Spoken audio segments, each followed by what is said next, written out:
When I transmigrated into the novel world, the original owner had just swallowed sleeping pills. Her young daughter was still sleeping peacefully in her arms, while her husband, whom she loved but couldn't have, had been out all night, drinking with his old flame who had returned from abroad. I took over the original owner's body.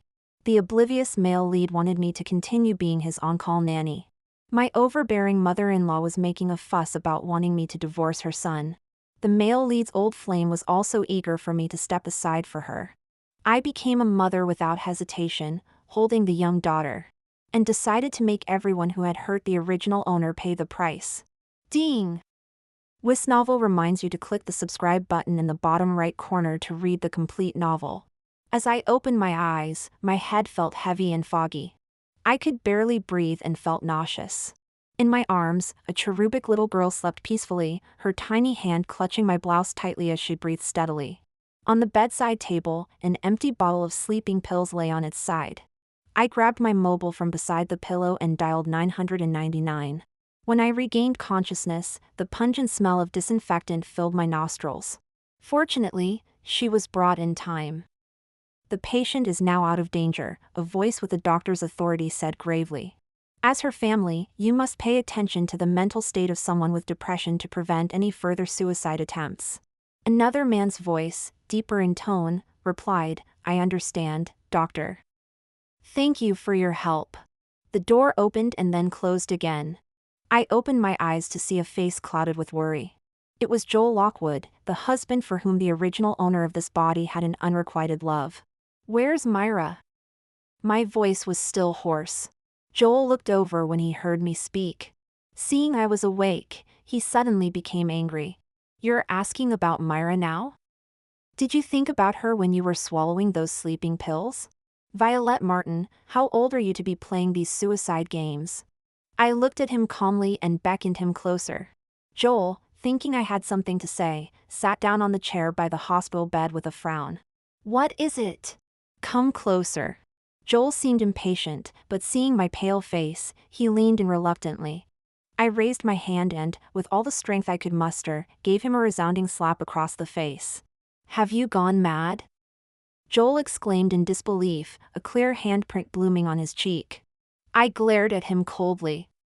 What right do you have to criticize me? When you were out drinking all night for Nicole Chambers, did you think about Myra and me? I called you so many times, told you I was feeling awful. What did you say? The night before, Joel had been at a welcome-back party for Nicole Chambers, catching up with his old flame. Nicole had used Joel's phone to send Violet an intimate photo of herself and Joel. In the picture, Joel was holding a glass, his smile hazy with alcohol. Nicole was clinging to his waist, nestled against him like a love bird. Violet, already suffering from depression due to Joel's long-term emotional neglect, had completely broken down upon seeing the photo. She had called Joel in tears, finally getting through after more than a dozen attempts. Joel had listened to her sobs with cold indifference and annoyance. He had said, Violet Martin, if you want to die, just get on with it. No one's going to stop you. Joel's face darkened as he pressed his lips together, trying to justify himself. I thought you were using take your own life to blackmail me. I didn't expect. Didn't expect what? I interrupted him. You didn't expect what Nicole would do with your phone. Or did you just want to humiliate me through Nicole but didn't think I'd actually attempt to take my own life? Joel despised Violet. He despised this woman who was as humble as dust, with her heart and eyes full of nothing but him. 3 years into their marriage, he had countless affairs, always coming home smelling of other women's perfume. If it weren't for the child, he might have brought those women home. Joel found a peculiar pleasure in this blatant infidelity, testing Violet's limits without hesitation, forcing her to retreat again and again. He didn't care if Violet was hurt or upset, she would always compromise. Faced with my questioning, Joel was at a loss for words. I looked at him with contempt. Joel Lockwood, you should be grateful I'm still alive. Otherwise, you'd be on your knees wailing at the funeral home right now. My words infuriated Joel, his eyes reddening with anger. Violet, haven't you had enough? It's just one photo, is it really worth all this drama? What more do you want? If you hadn't taken advantage of me when I was drunk back then, I would never have. Years ago, the Lockwood family suddenly fell on hard times. Joel Lockwood went from being a pampered son of a wealthy family to a penniless debtor overnight. His girlfriend of many years, Nicole Chambers, who was about to marry him, abandoned him and left the country at this time.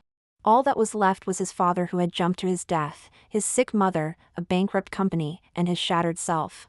Violette Martin had secretly loved him for years and didn't give up on him even when he was at his lowest. She unhesitatingly emptied her savings to help Joel rebuild his business. The night they signed their first £1 million contract, they both got drunk in celebration and ended up in bed together. After that night, Violette became pregnant. Joel didn't love her but had to marry her for the child's sake.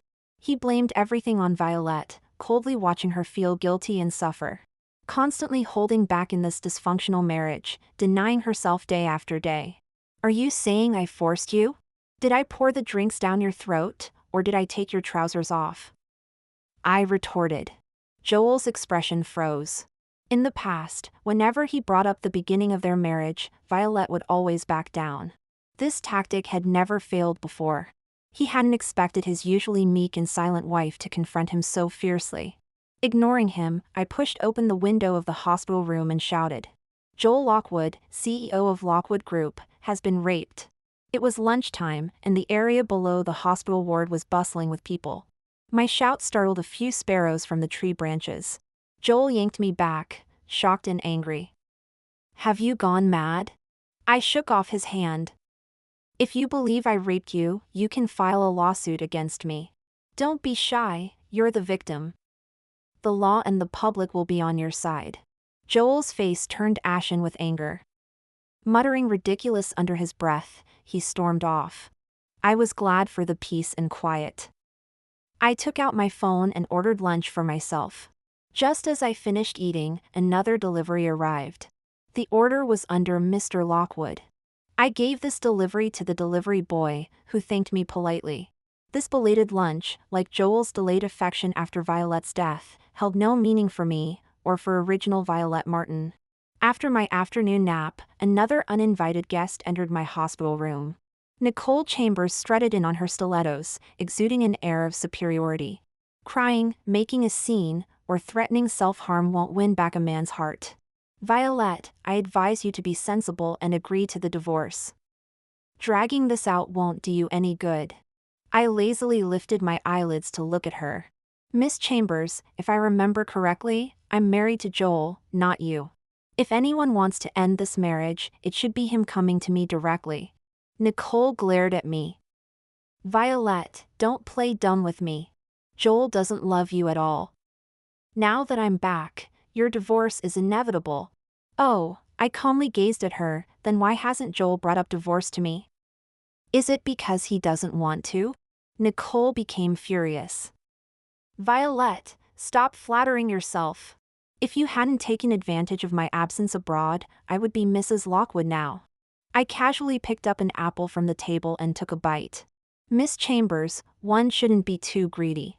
When the Lockwood family fell on hard times, you left without a backward glance. Now that your rich boyfriend abroad has dumped you, and your mother, who was the mistress, has been kicked out, you're rushing back because Joel is wealthy again. Also, Miss Chambers, in romance novels, characters like you who challenge the rightful wife are called disposable female supporting roles. They usually don't end up well. In fact, in the original story, Joel did blame Nicole for Violette's death and launched a series of crazy revenge plots against her. Nicole ended up with nothing in the end. You're talking nonsense. I'll tear your mouth apart." Nicole lost it and raised her hand to slap me. I threw the half-eaten apple at her. Thud. The apple hit Nicole's forehead.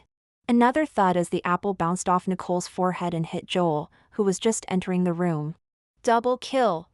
I raised an eyebrow. "Well, you've got perfect timing." Joel glared at me while holding his forehead. "Violette, what madness are you up to now?" Nicole clung to his sleeve, looking pitiful. "I just wanted to check on her. I didn't expect her to be so angry." "Joel, please explain to your wife that yesterday was all a misunderstanding. That photo, I meant to send it to myself, but I accidentally." I scoffed, interrupting her. "What's this? Is your contact name in Joel's phone also starts with V? What does it stand for? Vermin? Nicole screamed, Joel, look at her. I immediately took out my phone and started live streaming. Hello everyone, this is an exclusive broadcast of Lockwood Group CEO Joel Lockwood storms hospital room with mistress to force out wife. Give the host a follow with those money-making little hands of yours. Joel couldn't take it anymore. Violet Martin, what nonsense are you spouting? Nicole lunged forward to grab my phone, forcibly ending the live stream. The last frame froze on Nicole's contorted, furious face. The brief livestream, lasting less than 7 seconds, topped the trending topics that night. Hashtags featuring Joel Lockwood and Nicole Chambers' names flooded the internet. Late at night, Joel hung up the phone and entered the room with a weary expression. He pulled up a chair and sat down beside my hospital bed. All this fuss over one photo. Haven't you had enough yet? He asked. I had my eyes closed, but opened them upon hearing his words.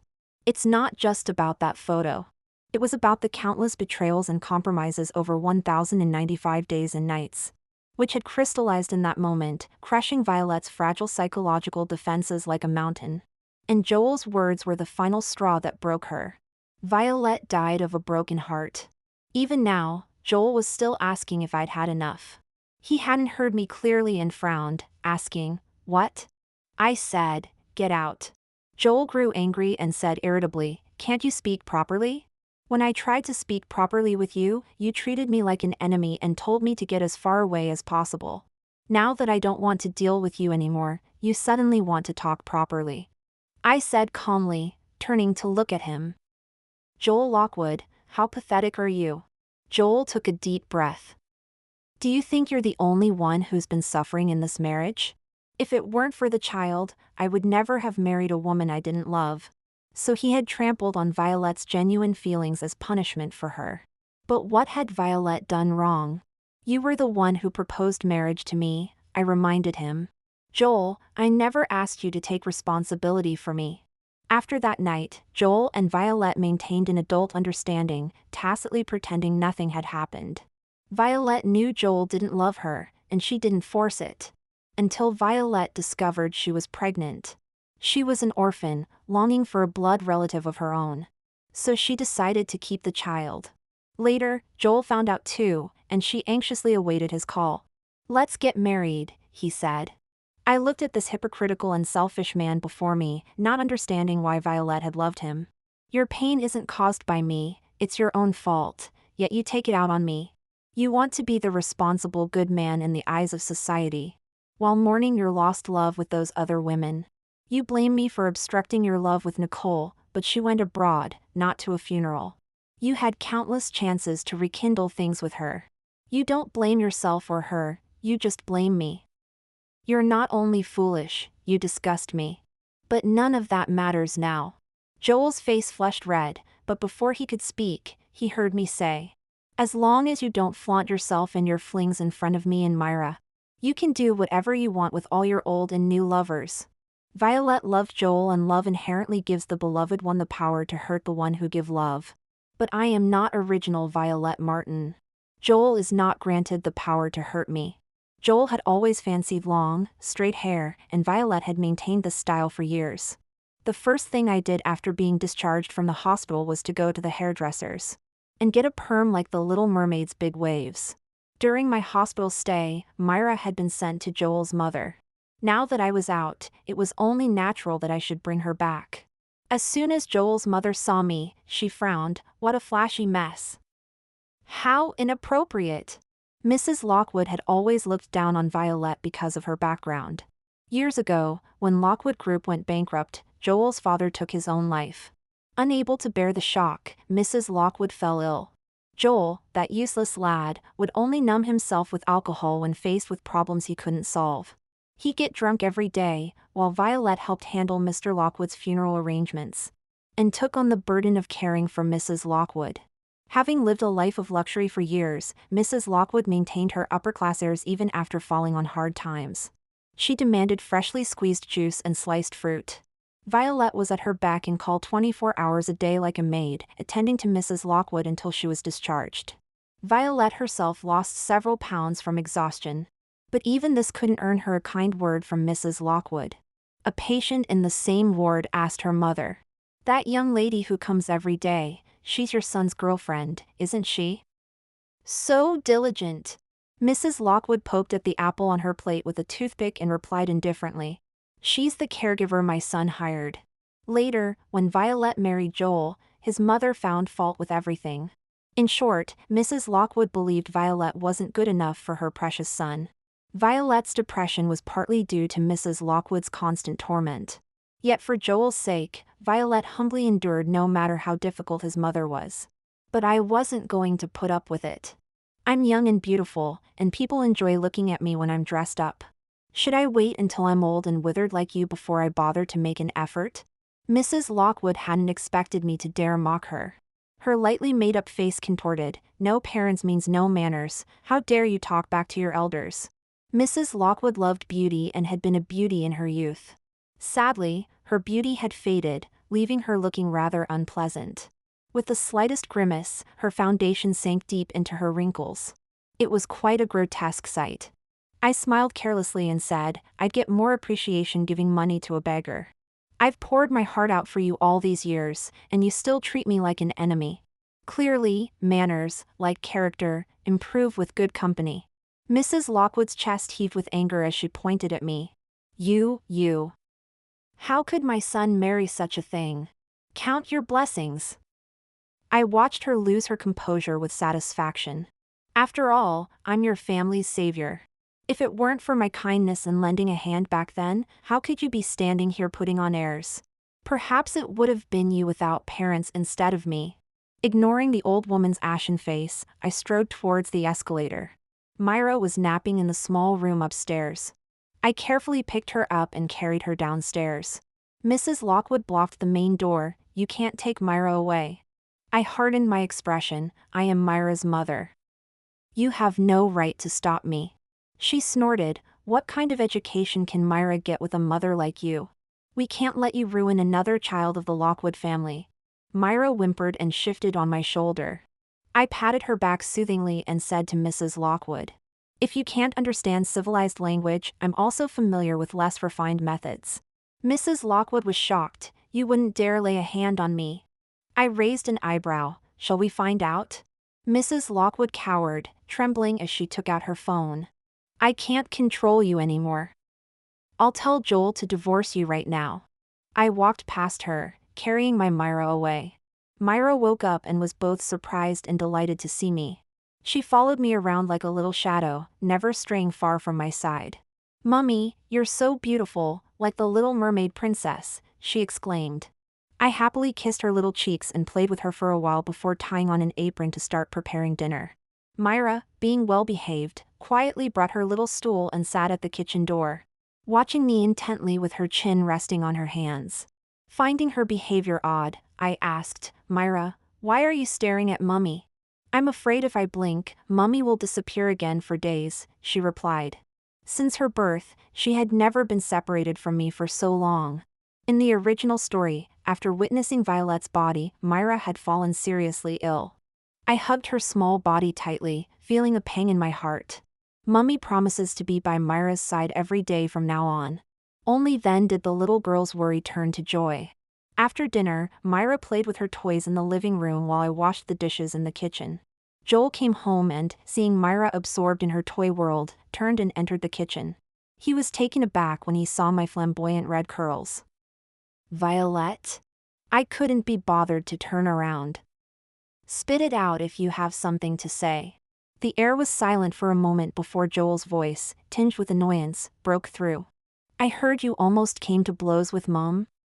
"Violet, do you have any respect for your elders at all?" I focused on scrubbing the grease off a plate.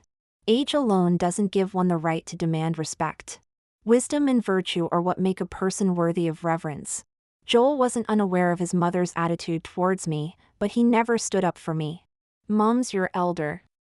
Can't you just put up with it, no matter how difficult she is?" Joel said, grabbing my arm and pulling me towards the door. "You're going to take Myra to apologize to Mom right now." I shook off his hand and threw my soap-covered rubber gloves in his face. The washing-up liquid foam smeared all over his face, making him look quite a mess. I can barely tolerate you, let alone your mother, I snapped. I quickly left the kitchen, picked up Myra, and went upstairs to give her a bath. After the bath, it was time for the usual bedtime story. Myra pulled out a copy of The Little Mermaid from a pile of fairy tale picture books. Mummy, I want to hear about the Little Mermaid princess. I opened the book and began to softly narrate the story. Suddenly, her sisters appeared. To save their little sister, they made a deal with the sea witch. The sea witch took their long hair and gave them a sharp knife in return. If the Little Mermaid stabbed the prince in the chest with the knife, she would turn back into a mermaid and return to the sea. The Little Mermaid held the knife and, without hesitation, plunged it into the prince's heart. She returned to the sea and lived happily ever after. Myra, who had been drowsy, suddenly perked up. Mummy, you read it wrong. The Little Mermaid turned into sea foam. I stroked her soft hair. Does Myra want the Little Mermaid to turn into sea foam? Myra shook her head. She never tired of the Little Mermaid story. But every time we read about the Little Mermaid turning into sea foam, Myra would cry. Clearly, she couldn't accept this ending either. I told her, if a relationship only brings you pain, you should stop sacrificing yourself and end it immediately. Only by truly loving yourself will you not be obsessed with someone else's love. Similarly, I looked down into Myra's innocent eyes. If you don't like the ending of a story, you should rewrite it yourself. Myra was too young to understand such profound concepts. But I hoped to plant a small seed in her heart, one named Love Yourself. After tucking Myra into bed, I tiptoed out of the room. Back in the bedroom, Joel was waiting for me. He spoke in his usual commanding tone, "Tomorrow, go and dye your hair back." You know I don't like it. I love it, and Myra says it's pretty too. What does your liking it have to do with me? Joel's face darkened. Do you have to go against everyone? Today as well, Mom was worried about you just getting out of hospital and not having rested properly. She wanted to help look after Myra for a few more days, and you nearly came to blows with her. She was worried about me? I couldn't help but laugh. When your mom was in hospital that winter and demanded watermelon, where was her concern when she berated me after I trudged through 3 streets in the snow and couldn't find any? When I was pregnant with Myra and you drank yourself into a gastric bleed while entertaining clients? Where was her concern when she slapped me in the hospital and called me useless for not taking care of my own husband? I'm afraid of pain and wanted an epidural during childbirth. Your mom said every woman goes through it and stopped you from signing the consent form. Where was her concern when she listened to me screaming in agony? And now you're telling me she's worried about me? Joel Lockwood, you can be blind if you want, but I can see clearly. I gathered my pillow and duvet and headed for the door. Joel reached out to stop me. Where are you going? The guest room, I shook him off. Sharing a bed with you makes me sick. But suddenly, his expression softened, and he clutched his stomach as if in pain. Violet, my stomach hurts. He was trying to use weakness to soften my heart. This trick had always worked easily on original Violet before. She would bring him tea, give him medicine, and then make him a bowl of Scotch broth. With a fried egg on top, soft yolk and all. But this time, he was disappointed. I stood still, unmoved. Why don't you just die from the pain then? He stared at me in shock, his face turning pale as cold sweat dripped down his forehead. The pain was real, not an act. But he didn't know that it wasn't his stomach that was hurting. It was his liver. Years of excessive alcohol intake had already caused changes in his liver. Joel searched my expression, trying to find a trace of concern. But I just stared back at him coldly, his pale face reflected clearly in my pupils. He finally realized that I truly didn't care. Just as he hadn't cared about Violet crying on the phone that night. His Adam's apple bobbed as he instinctively tried to say something, Violet. Just then, the phone rang. It was Nicole. He frowned and hung up, but she persistently called back. Joel looked at me, hesitating. I gave a cold laugh and turned to leave. The next morning, Joel came downstairs with dark circles under his eyes, just as Myra and I had finished our breakfast. Joel glanced at the extra plate on the table, his eyes flickering. He leisurely pulled out a chair and sat down, taking a sip of milk. He seemed to be in a good mood. Although I usually prefer black coffee in the morning, milk isn't bad either. I was wiping Myra's mouth with a napkin when I heard this. I replied coolly, "You can tell Elsie about your preferences yourself." Joel paused, confused. Elsie? A middle-aged woman in a housekeeper's uniform came out of the kitchen and said to me, "Ma'am, I've finished tidying up the kitchen." I nodded, "Thank you, just come back on time this afternoon." After Elsie left, Joel frowned at me. I don't like having strangers in the house. Joel was someone who valued his privacy immensely. In the past, Violet had always taken care of everything in the house herself. But if money couldn't be used to improve the quality of life, then wealth would be meaningless. I wasn't about to wait on him. "You can choose to move out, or take care of all the housework yourself." I ignored Joel's sour expression and took Myra out to the nursery. Children don't understand the complexities of adult relationships. In the car, Myra asked me, "Mummy, why did Daddy look unhappy?" I casually turned the steering wheel, "Maybe he doesn't like milk." But it didn't matter whether he liked it or not. Joel eventually had to accept the fact that there was now an outsider in the house. When Joel's call came in the evening, I was having dinner with Myra at the garden restaurant. "Where are you? Why aren't you at home?" I could almost imagine his expression as he said this, frowning, his facial features tense, cold and hard. He was used to having a light on at home waiting for him at any time. Now that light was out, and he was starting to feel uncomfortable. "Joel, I have no obligation to wait for you at home 24 hours a day. Nor do I have any obligation to report my whereabouts to you." There was silence on the other end of the phone for a moment. Perhaps he also remembered how impatient he used to be when Violet asked if he would be home for dinner.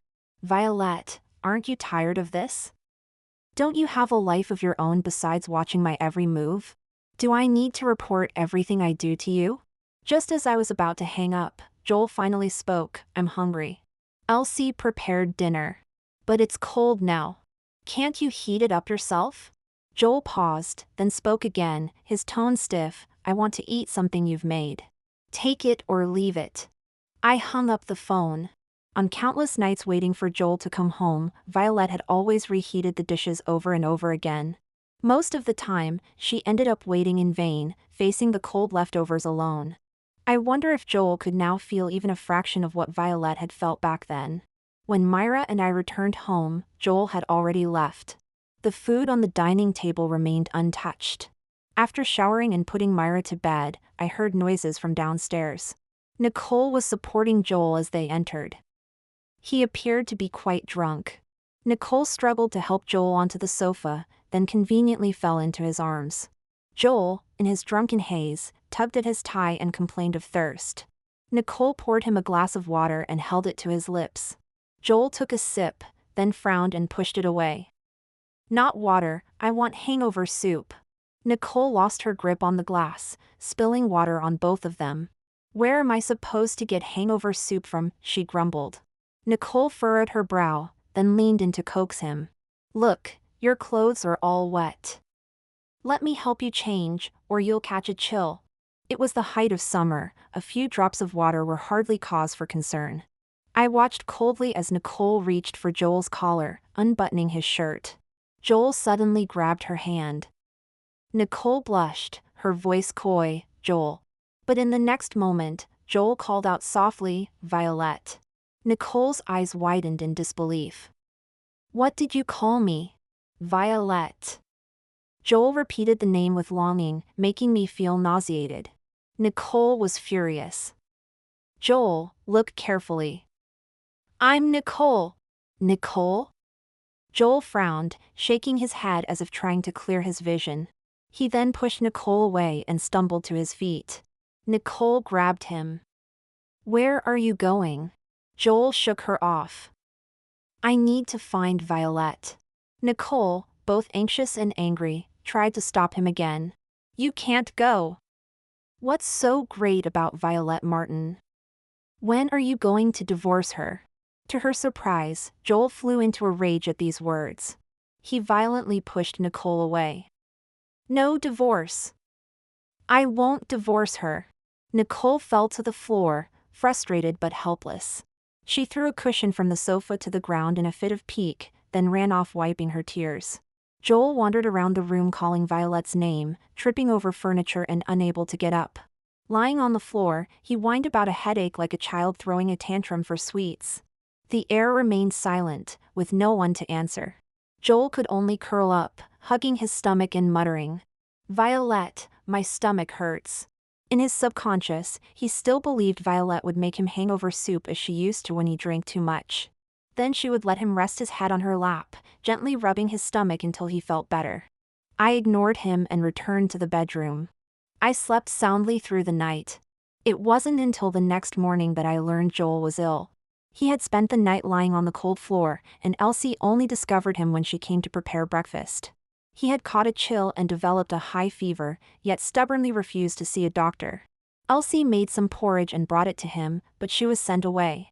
"Mrs. Lockwood, please try to persuade Mr. Lockwood. How can he recover if he doesn't eat or drink anything?" Elsie didn't understand, but I knew clearly that he was doing this deliberately for me to see. I entered the room with the tray. Joel had his back to me, his voice sounding very impatient. "I said I don't want to eat. Daddy, Mommy will be angry if you don't listen." Myra stood with her hands on her hips, looking fierce. Joel was startled. He turned around and instinctively tensed up when he saw me. I ignored him and put the tray on the bedside table. Myra ran forward and handed him the glass. "Daddy, take your medicine." Joel couldn't put on airs in front of his daughter. He sat up, leaning against the headboard, took the medicine, and then frowned at the gruel in the bowl.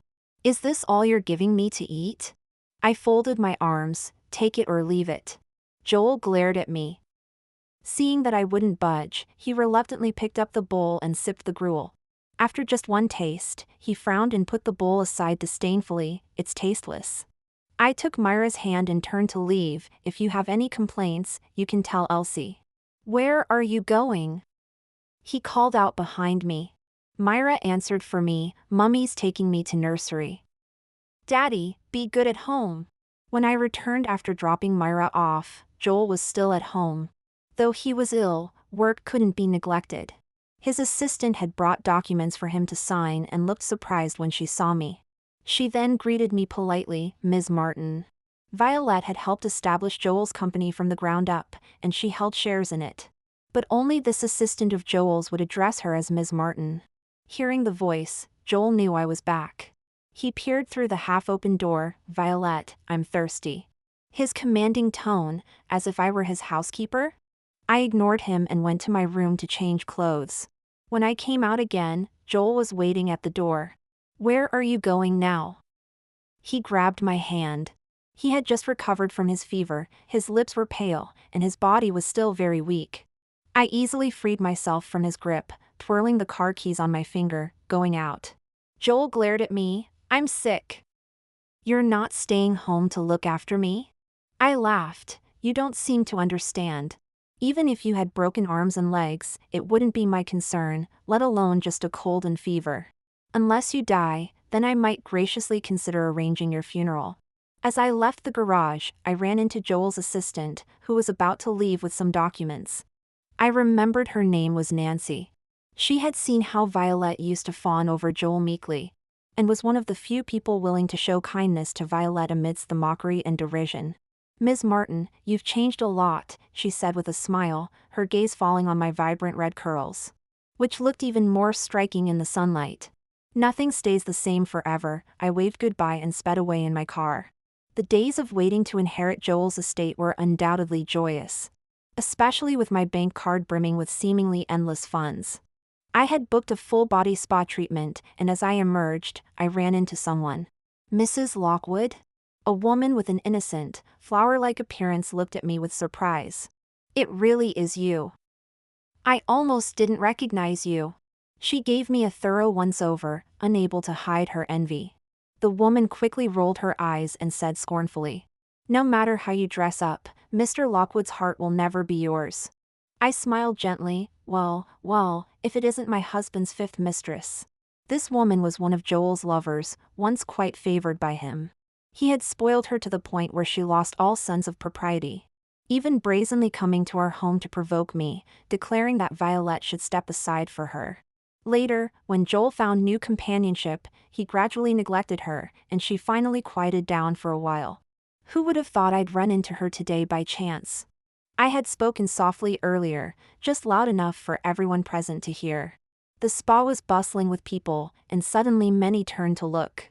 The woman's face turned red. What nonsense are you talking about? What fifth mistress? I looked at her with pity. You can't even reach the status of a mistress. You're worse at being a lover than others. Fifth mistress, I truly pity you. Amidst the snickers from onlookers and the woman's furious gaze that could kill, I casually put on my sunglasses and sauntered away. Next to the spa was a newly opened cafe with a serene ambience. I sat by the window and ordered afternoon tea. A group of young men, looking like university students, came over, jostling each other. One of them, wearing a white t-shirt and jeans, was pushed forward by his friends. He stood in front of me, blushing. Miss, may I buy you a coffee? Youth is indeed charming, one glance is enough to please the eye. I smiled lightly. Why don't you invite your friends over? I'll treat you all to afternoon tea. When Myra and I arrived home, Elsie had already prepared dinner. Joel was sitting at the dining table, his face dark as a thundercloud. I couldn't be bothered to care about what had upset him this time. Elsie had made her specialty fish and chips, which Myra loved. She was still young and hadn't learned how to remove the bones properly. Fearing she might choke, I focused on carefully removing the bones for her. Suddenly, I heard a fit of coughing. I looked up to see Joel covering his mouth, his face red from coughing. Myra's love for fish was inherited from Joel, who also didn't know how to eat fish properly. When he ate fish, it was always Violette Martin who helped remove the bones. I only glanced at him for a moment before looking away. Joel slammed his fork down on the table and stormed upstairs without a word. After Myra fell asleep, Joel waited outside the door. I need to talk to you. I walked past him straight to the guest room. We have nothing to discuss. But you have plenty to say to that pretty boy, don't you? He held his phone up in front of me, displaying a photo. It was a candid shot of me smiling brightly at a young man. Joel gritted his teeth, his face stormy. You're out all hours. Are you fooling around with him? I laughed coldly, finding it absurd. Projecting much? One innocent photo and your mind goes straight to the gutter. Joel, do you think everyone's as filthy as you? That a single glance means jumping into bed with strangers? My words stung him. Red-eyed, he pinned me against the wall. You call me filthy? Aren't you? I stared him down, prying his fingers off my shoulder one by one. How many women have touched you? Too many to count? Men with no self-respect are like rotten cabbages. Joel, you disgust me. Fine. Very well. Joel laughed bitterly, suddenly twisting my arms behind me. His knee forced between my legs as he kissed me roughly. It was a brutal kiss. I couldn't avoid it, so I bit down hard. The taste of blood filled my mouth as Joel released me with a pained gasp. I broke free of his grip and slapped him with all my strength. Joel's head snapped to the side, his fist clenching and unclenching. You hate me, don't you? He asked softly. Hate him? That question was better directed at Violette. As for me, I didn't have such strong feelings about him. I just wished he would die. Joel got no response. He looked at me, words dying on his lips. I pushed past him, vigorously wiping my mouth where he had kissed me. After that night, Joel's attitude towards me grew cold. Though we lived under the same roof, we were like strangers. I was glad for the peace and quiet. Some time passed. One afternoon, I went to pick up Myra from nursery as usual. But the teacher told me Myra had already been collected by her grandmother. Remembering how Joel's mother had tried to stop me taking Myra home before, I frowned and drove to her house. Joel's mother was sitting on the sofa drinking tea. When she saw me looking for Myra, she slammed her teacup down on the table. You're acting like I've kidnapped her. I'm Myra's grandmother. Can't I spend time with my granddaughter without your permission? I sat on the sofa opposite her. No one's stopping you from seeing her. But you should at least inform me, her mother, before taking her away without a word. Joel's mother snorted. Who do you think you are? I don't need your approval to see my granddaughter. I nodded. Actually, you do. I'm Myra's legal guardian. Without my consent, you have no right to even see her. Joel's mother's hands shook with anger. Don't think I don't know your game. You trapped my son into marriage with that baby, and now you're using her to avoid divorce. Let me tell you, Myra doesn't lack for mother figures. I sensed a hidden meaning in her words. Suddenly I realized that in all this time, I hadn't seen or heard Myra. My face hardened. Where is Myra? Joel's mother looked smug. I sent her out with Nicole. For a moment, I saw red. It was unbelievable. You took my daughter and left her with your son's mistress? Joel's mother slammed the table. What mistress? Joel will divorce you soon enough. Then Nicole will be Myra's new mommy. It's good for her future to bond now. You don't get a say. I laughed bitterly. My relationship with Joel is none of your business. Though since Joel's father died young, perhaps he's already found your son a new mummy down there. I turned to leave, the sound of shattering the cup and curses following me out. I took out my phone to call Joel, but received a call from the hospital instead. Myra had nearly drowned. When I arrived at the hospital, Nicole was standing outside the ward, crying her eyes out to Joel. It's all my fault for not watching Myra properly. I told her the lakeside was dangerous, but she was too playful.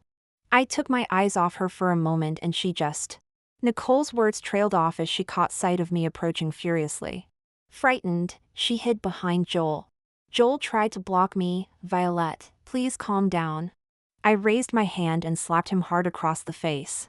Taking advantage of Joel's momentary shock, I grabbed Nicole by the hair, yanking her out from behind him, and then slapped her forcefully. You're good at shirking responsibility, aren't you?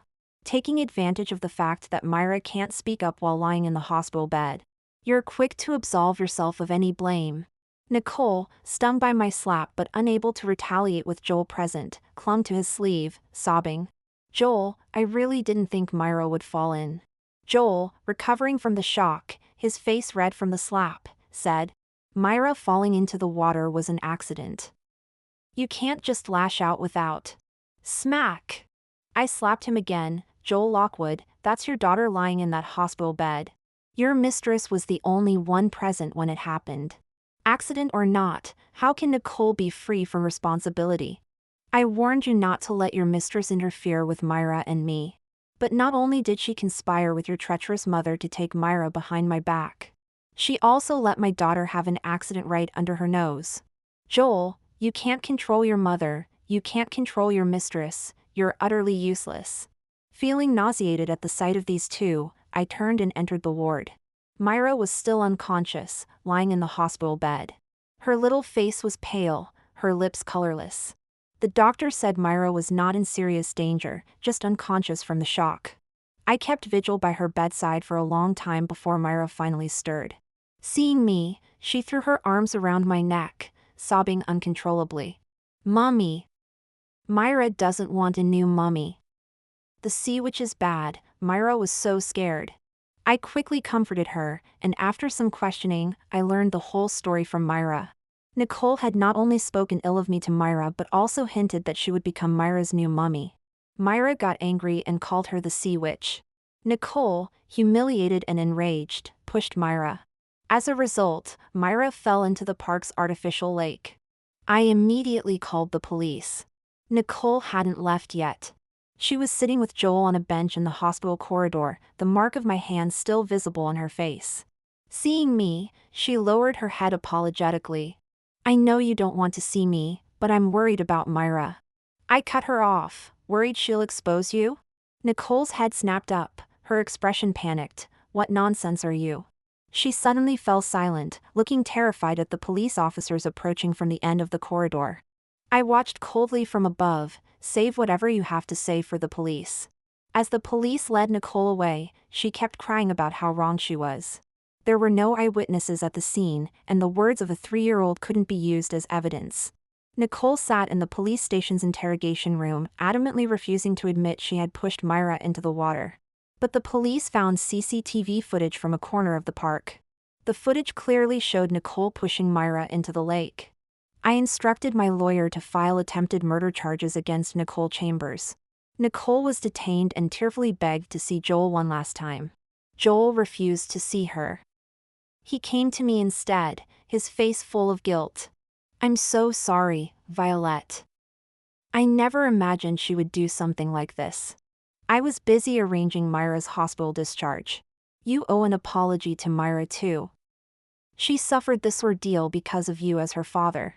Joel pressed his lips together uncomfortably, unable to deny it. "I didn't handle things well. Do what you need to with Nicole's case. I won't interfere." I reminded him, "Don't forget your mother was involved too. I don't want her anywhere near Myra again." "Can you ensure that?" Joel fell silent, then nodded after a long pause. "All right, I promise." I don't know what Joel said to his mother, but she did stop showing up to bother Myra and me. Joel, on the other hand, became the new bother. He cut ties with other women and canceled all unnecessary social engagements, becoming the reformed prodigal son returning to family life, like in those domestic dramas. He started taking Myra to and from nursery school, setting aside work to play games with her and read bedtime stories. Myra was almost shocked by his transformation. Joel had rarely spent time with her before, always busy with work. A father's involvement is crucial for a young child's development. I didn't want my issues with Joel to impact Myra's healthy growth. Besides, Joel didn't have much time left. Each moment with Myra was precious. So I didn't interfere with their father-daughter bonding. But Joel misinterpreted my attitude as acceptance of him. While spending time with Myra, he repeatedly tried to win me over, impulsively buying me flowers on his way home from work. But after 3 years of marriage, he didn't even know Violet was allergic to pollen. I wasn't delighted as he'd hoped. Those beautiful, vibrant flowers ended up in the rubbish bin outside, thrown away by Joel himself. Watching me finally stop sneezing, Joel's eager anticipation turned to helplessness. "I'm sorry." Whether he was apologizing for triggering my allergies or for years of neglecting Violet, I couldn't tell. I just frowned, disgust in my eyes. "Stop doing these nonsensical things." His good intentions had backfired. Looking hurt, he said, "I just wanted to make it up to you." "There's no need." I poured myself a glass of water. "I won't stop you from playing the role of a good father to Myra. But I hope you'll cease this useless, self-indulgent effort.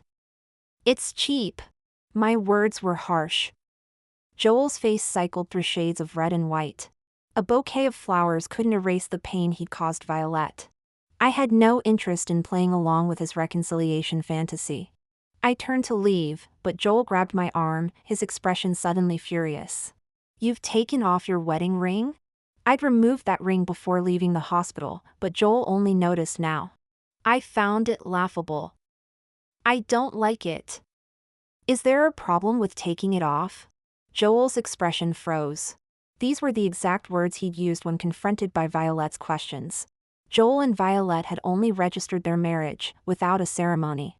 Even the wedding rings were bought by Violet herself. Joel had never worn his. But for Violet, that ring was her only symbol of identity in this marriage, carefully guarding her dignity as Mrs. Lockwood.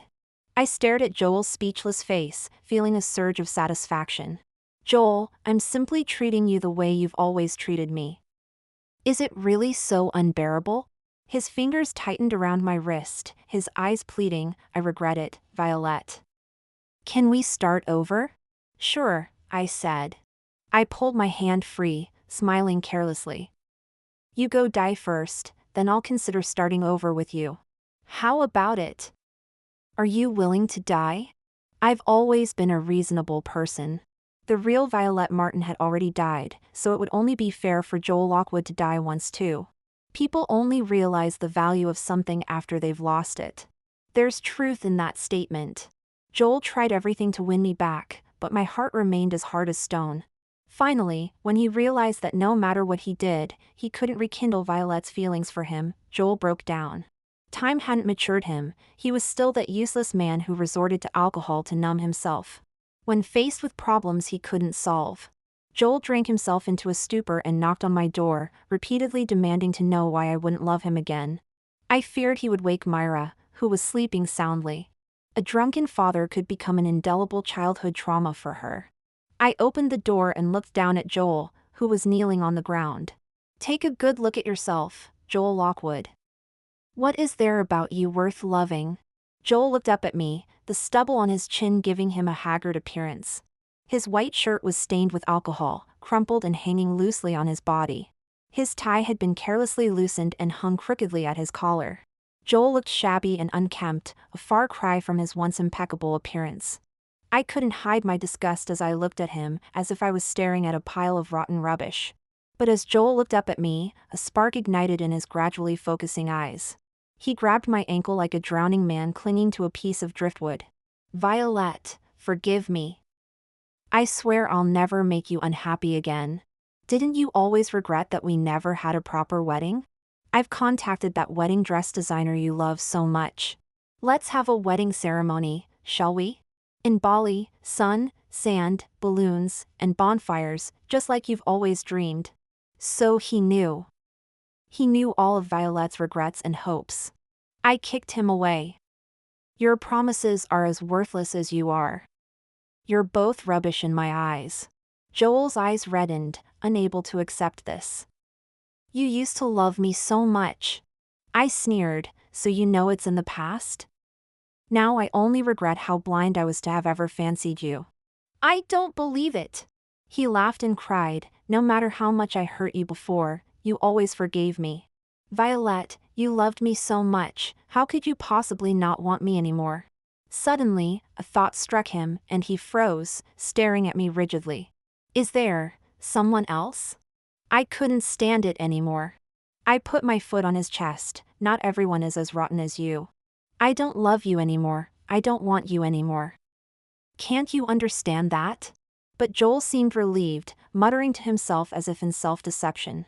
"As long as you haven't fallen for someone else, that's good. If you haven't fallen for someone else, I still have a chance." Not wanting to waste any more words on him, I turned to close the door. But Joel grabbed my wrist and pulled me down to the ground. He had just been crying, his eyes were wet and bloodshot. Can you let me hold you?" His burning kisses fell on my neck as he greedily inhaled my scent. The strong smell of alcohol filled my nostrils, making me feel slightly nauseous. Joel ignored my resistance and tried to slide his hand under my skirt. I haven't had a good night's sleep in so long. When I close my eyes, all I see is you. Violet, I'm so afraid of losing you." My hand had already grasped the empty bottle on the ground. I aimed it at his head and smashed it down hard. Blood splattered onto my face as I kicked Joel off me. Still not satisfied, I kicked him a few more times. "You scumbag!" After venting my anger, I went back to my room to call 999 on my phone.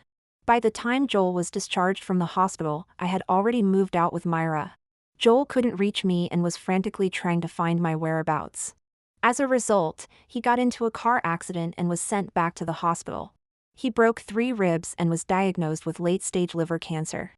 He had less than 6 months to live. Joel's mother called me in tears, cursing me as a jinx and a wretch woman, then begging me to visit Joel in the hospital. I was busy taking Myra on holiday, enjoying the sun and sand in Bali. After returning to England, I went to the hospital alone to see Joel. Chemotherapy had made him lose all his hair. He wore a woolen hat, looking pale and frail. My red hair, in contrast, was still vibrant and eye-catching. Joel was happy to see me, his eyes welling up with tears. He asked cautiously, "Now that you're back, will you stay?" I sat by his hospital bed, with a half-smile. "Do you still think that I'll forgive you because you're about to die, and then accompany you to the end of your life?" He remained silent, looking at me full of hope. "That won't happen." "I won't forgive you." I stared into his eyes, enunciating each word. "Joel Lockwood, I'm waiting for you to die so I can inherit your estate." The hope in his eyes shattered piece by piece, and the light faded from his gaze. After Joel's death, his mother came to see me. She was dissatisfied with the distribution of Joel's estate, believing that I had embezzled her son's inheritance. She threatened to sue me.